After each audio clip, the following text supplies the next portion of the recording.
What it means actually is the magnetic field of the sun is turning upside down, so not the whole body of the sun itself.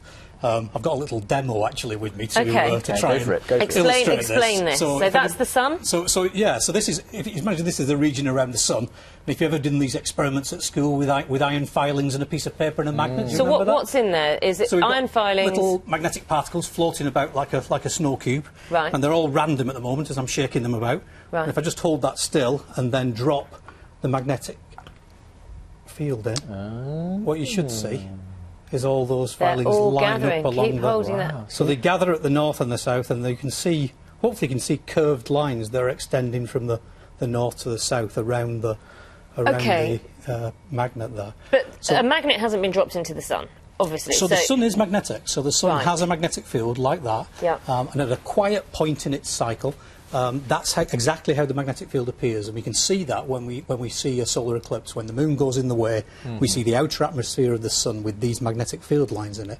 But every 11 years, the sun goes through this cycle of activity. You get many more sunspots. This magnetic field gets sort of wound up, and it actually gets very broken up and distorted. So you get bits of loops of magnetic field sticking out of the sun everywhere.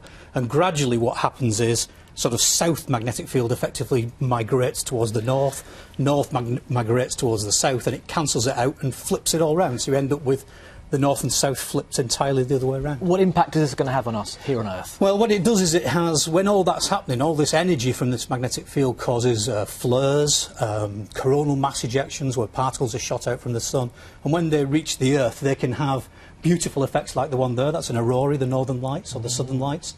So we get the very, very nice effects, but we can get negative effects, which are when spacecraft basically can have the electronics destroyed because of the change in magnetic fields, the electrical currents. So we have to be a little bit careful. Is that likely, do you think? It can happen. I mean, we're at this sort of peak in this cycle now. So this flip that's going to happen, one pole's already flipped. So at the moment the sun's got 2 south poles.